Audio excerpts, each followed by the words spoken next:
చీకటి రాత్రిలో వినిపించింది ఆటలాడే శబ్దం. ప్రతి బంతిలో దాగి ఉంది చావుకి దారి. టీవీ మెరుపులో మేల్కొంది పాత శాపము. ప్రతి వికెట్కి చెరుగుతూ వచ్చింది జీవన సారాంశం. పట్టుదల మార్చింది ఆటలోని నిర్ణయం. కాని తరువాతి ఓవర్ చెప్పింది కథలోని అసంపూర్ణ భాగం. ఇక ఇది అవుట్. ఆట పూర్తయిపోయింది. మట్టితో నిండిన ఒక నీలిరంగు జీప్ ఒక చాలా పాత రాయి, చెక్కతో కట్టిన ఇంటి ముందుకొచ్చి ఆగుతుంది. ఆ ఇల్లు ఎలా అనిపిస్తుందంటే ఏదో చాలా ఏళ్లుగా శుభ్రం చెయ్యలేదు అన్నట్టు. గోడల మీద సాలెగూళ్లు ఉంటాయి. ఇక కిటికీలు నల్లని కళ్లల్లా కనిపిస్తాయి. జీప్ నుంచి ముగ్గురు బయటికి వస్తారు. ఆస్థ అందరికంటే ముందుంటుంది. తను తెలివైనది, ధైర్యవంతురాల్లా కనిపిస్తుంది. కల్పన తన చిన్న చెల్లెలు. తను తన ఫోన్లో సిగ్నల్ కోసం వెతికే ప్రయత్నం చేస్తుంది. పీయూష్ తన కజిన్ బ్రదర్. తను మెరిసే పసుపు రంగు క్రికెట్ జెర్సీ వేసుకొనుంటాడు. ఇక తన భుజం మీద ఒక పెద్ద బ్యాగ్ ఉంటుంది. ఆస్థ పాత ఇంటి వైపుకి చూస్తుంది. నెమ్మదిగా ఊపిరి తీసుకుంటుంది. ఆ తర్వాత జేబులో నుంచి ఒక పెద్ద ఇనుప తాళం తీస్తుంది. మొత్తానికి మనం చేరుకున్నాం. నాకు గుర్తున్నప్పుడు ఎలా ఉందో తాతగారిల్లు అలాగే ఉంది. ఇక్కడ ఫోన్ నెట్వర్క్ కూడా రావడం లేదు. అక్క, మనం ఇక్కడ వారం రోజులు ఎలా ఉంటాం? అరే, నెట్వర్క్ గురించి నువ్వు ఆలోచించుకో. ఇవాళ ఐపీఎల్ ఫైనల్. కరెంట్ ఉంటే చాలు. నేను నా టాబ్లెట్లో మ్యాచ్ చూస్తాను. పీయూష్, నువ్వు నీ క్రికెట్టు. ముందు సామాన్లు లోపలికి తీసుకుపదా. ఆస్థ తలుపు తెరుస్తుంది. ఆ తర్వాత ముగ్గురు లోపలికి వెళ్తారు. ముగ్గురు ఇంటి లోపలికి వెళ్తారు. ఇంటి లోపల ఎటు చూసినా చీకటిగానే కనిపిస్తుంది. ఫర్నిచర్ మీద తెల్లని దుప్పట్లు కప్పి ఉంటాయి. ఇల్లంతా పాత వాసన వస్తుంది. ఆస్థ ఇంకా కల్పన తమ బ్యాగ్ తీసుకుని లోపలికి వెళ్తారు. మట్టితో నిండిన గదిని శ్రద్ధగా చూస్తారు.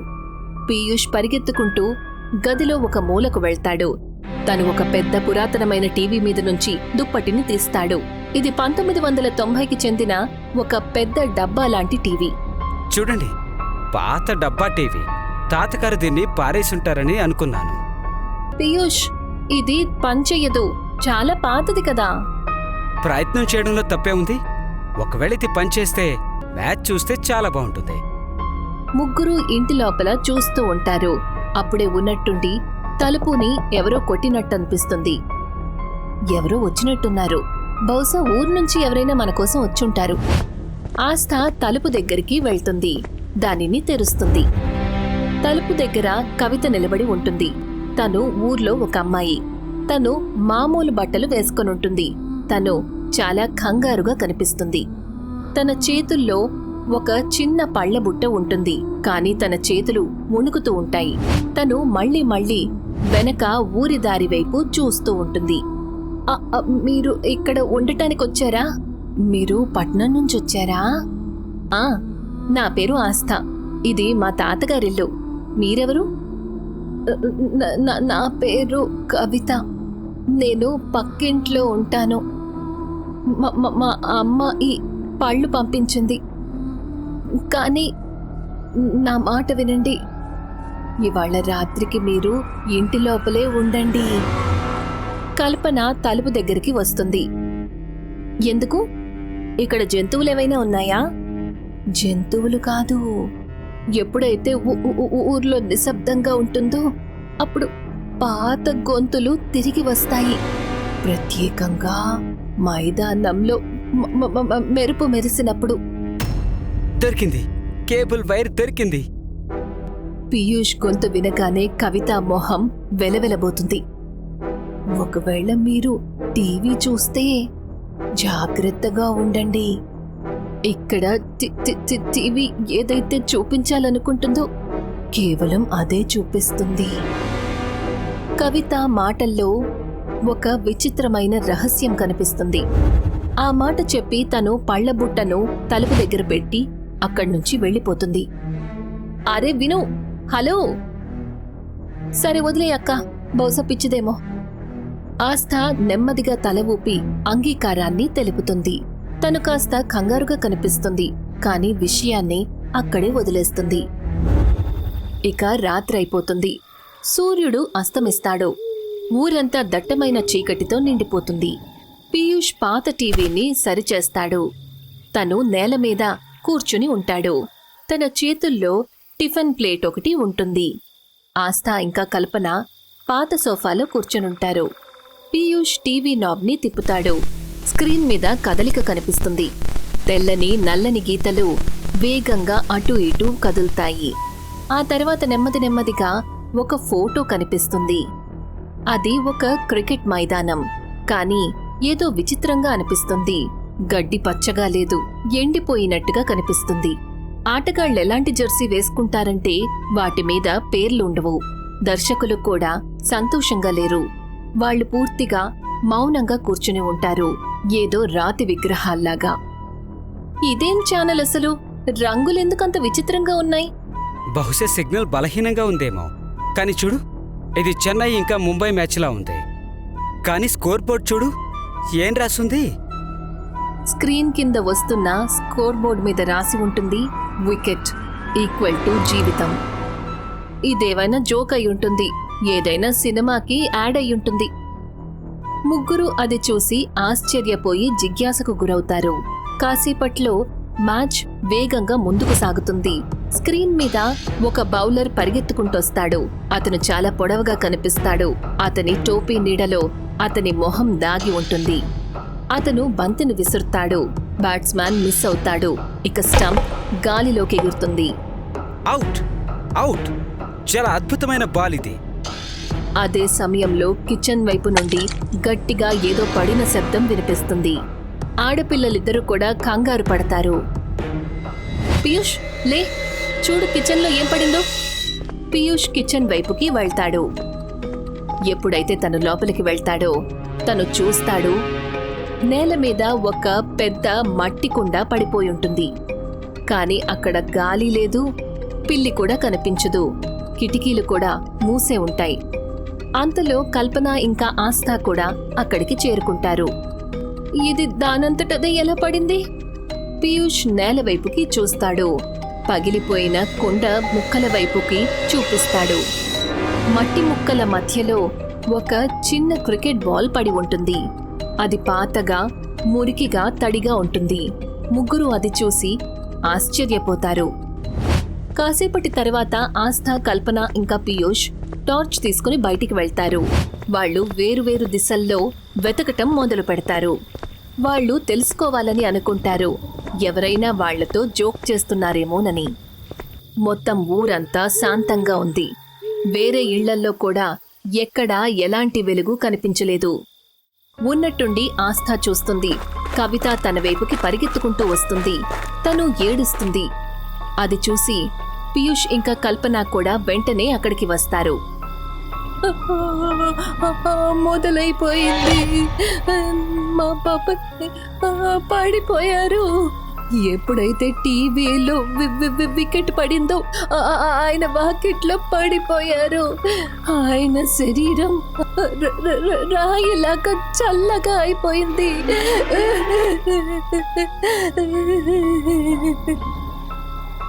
ఏంటి, ఏమంటున్నావు?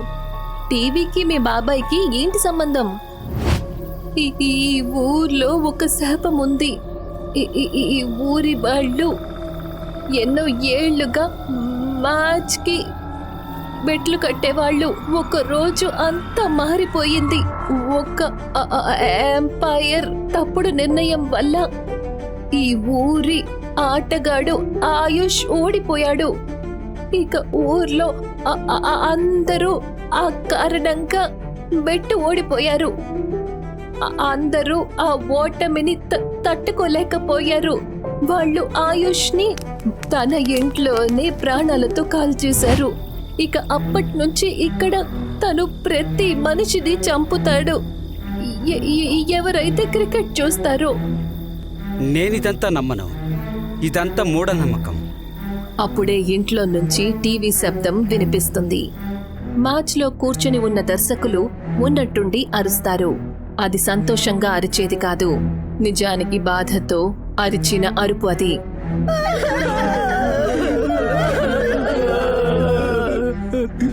ముగ్గురు వెంటనే పరిగెత్తుకుంటూ లోపలికి వస్తారు.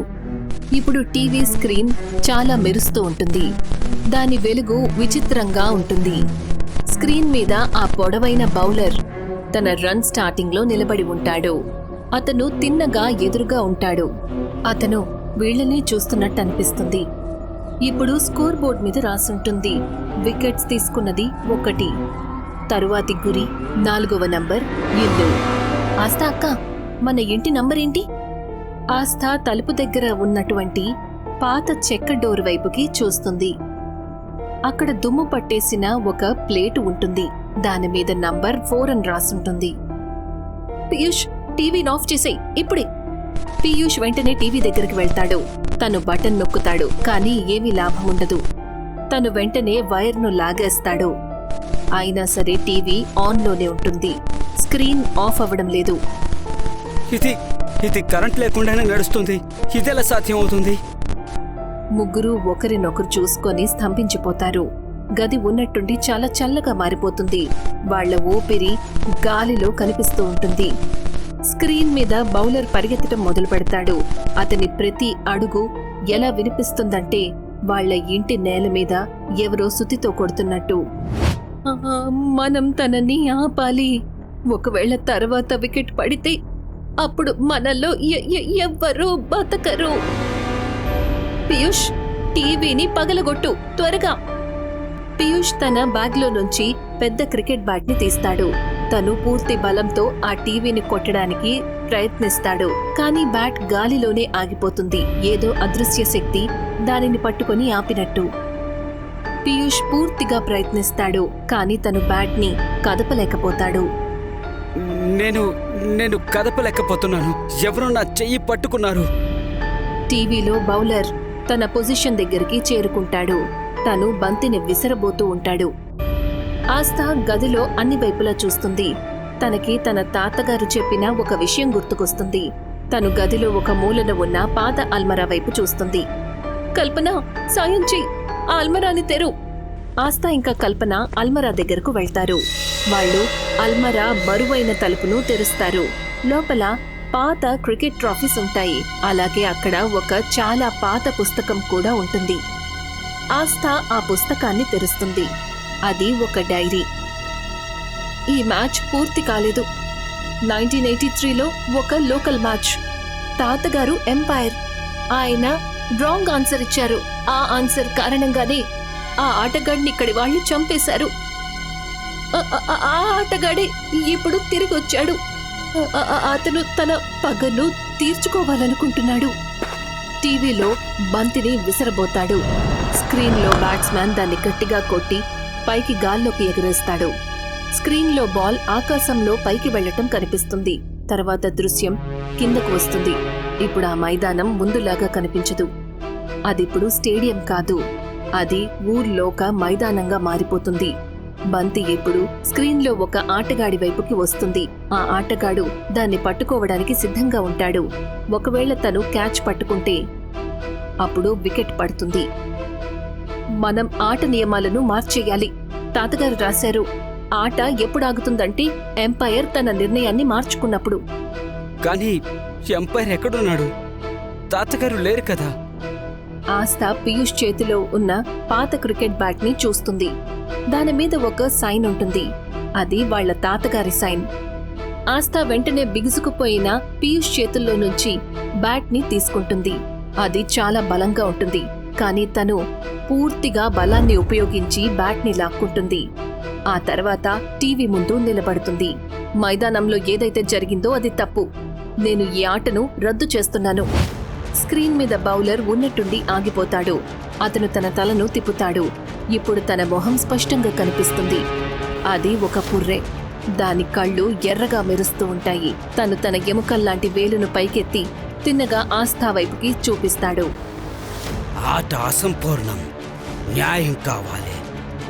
న్యాయం ఆట పూర్తయిన తర్వాత వస్తుంది, ప్రాణం తీస్తే రాదు. నేను ఎంపైర్ వారసురాల్ని. నేను దీన్ని నో బాల్ అని ప్రకటిస్తున్నాను. గదంతా కదిలిపోతుంది. పైకప్పు నుంచి మట్టి పడుతుంది. టీవీ వెలుగు ఎంతగా పెరుగుతుందంటే వాళ్లు తమ కళ్లను మూసుకోవాల్సొస్తుంది. కాసేపటి తర్వాత వెలుగు నెమ్మదిగా తగ్గుతుంది. ఆస్థా తన కళ్ళు తెరుస్తుంది. ఇప్పుడు టీవీ స్క్రీన్ నల్లగా మారిపోయి ఉంటుంది. దాని అద్దం కూడా పగిలిపోయింది. గదిలోని చల్లదనం కూడా మాయమైపోతుంది. పీయూష్ నేల మీద పడిపోతాడు. ఇప్పుడు తను తన చేతులను కదపగలుగుతాడు. కల్పన ఇంకా కవిత ఇప్పటికీ వణికిపోతూనే ఉంటారు. కానీ వాళ్ళు సురక్షితంగా ఉన్నారు. ఇది అంతమైపోయిందా? టీవీ ఆఫ్ అయింది, నిజంగా ఆఫ్ అయింది. కవిత కిటికీ దగ్గరికి వెళ్తుంది. బయట చంద్రుడు కనిపిస్తాడు. పొగ కూడా పూర్తిగా తొలగిపోతుంది. తను అమ్మాయిల వైపు చూస్తుంది. ఆ తర్వాత తల ఊపుతుంది. మీరు తనని శాంతింపచేశారు. ఊరు ఇవాల్టి నుంచి నిద్రపోతుంది. ముగ్గురు కూడా ప్రశాంతంగా ఊపిరి తీసుకుంటారు. ఒకరి వైపు ఒకరు చూసి తల ఊపుతారు. తెల్లవారుతుంది. ఊర్లో సూర్యుడు ఉదయిస్తాడు. అంతా మళ్ళీ మామూలుగా అందంగా కనిపిస్తుంది. పక్షులు కిలకిలలాడుతూ ఉంటాయి. ఆస్థా, కల్పన ఇంకా పీయూష్ తమ బ్యాగ్స్ జీప్లో పెడుతూ ఉంటారు. వాళ్ళు ఇక ఒక్క క్షణం కూడా ఉండాలని అనుకోరు. కవిత తలుపు దగ్గర నిలబడి ఉండి వాళ్లకి వీడుకోలు పలుకుతుంది. నువ్వు జాగ్రత్తగా ఉండు కవిత. బహుశా కొంతకాలం టీవీ చూడకపోవడమే మంచిదేమో. నేను ఎప్పటికీ చూడను. సురక్షితంగా వెళ్ళండి. కవిత అక్కడ్నుంచి వెళ్ళిపోతుంది. ఆస్థా ఇంకా కల్పన అక్కడే నిలబడి తను వెళ్తూ ఉండటం చూస్తారు. జీప్ స్టార్ట్ అవుతుంది. పీయూష్ సైలెంట్గా కూర్చుంటాడు. తనిప్పుడు తన క్రికెట్ జెర్సీని వేసుకోలేదు. తను దానిని వెనకాల డబ్బాల కింద దాచిపెడతాడు. ఆస్థా ఇంకా కల్పన కూడా బండెక్కి కూర్చుంటారు. వాళ్ళు అక్కడ్నుంచి వెళ్ళిపోతారు. వాళ్ళు ఊరి నుంచి దూరంగా వెళ్తుంటారు. దారి ఎగుడు దిగుడుగా ఉంటుంది. తమ బ్యాగ్లో నుంచి టాబ్లెట్ తీయటానికి చెయ్యి చాచుతాడు. ఒక్కసారి చూస్తాను.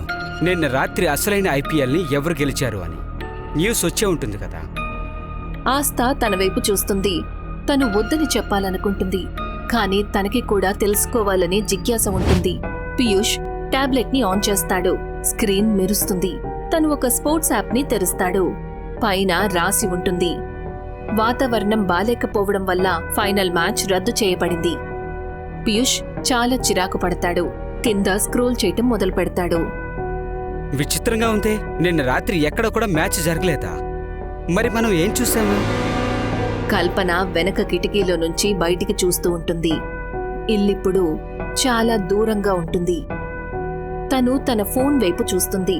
అప్పుడే ఉన్నట్టుండి తన ఫోన్ రింగ్ అవుతుంది. తనకొక నోటిఫికేషన్ వస్తుంది. అరే, నా నెట్వర్క్ వచ్చింది. నాకొక వీడియో మెసేజ్ వచ్చింది. ఎవరిది? కల్పన మెసేజ్ ఓపెన్ చేస్తుంది. అందులో ఒక వీడియో ఫైల్ ఉంటుంది. కానీ పంపించిన వాళ్ళ పేరేది ఉండదు. తను ప్లే చేస్తుంది. వీడియోలో వాళ్ల జీప్ లోపలి దృశ్యం కనిపిస్తుంది.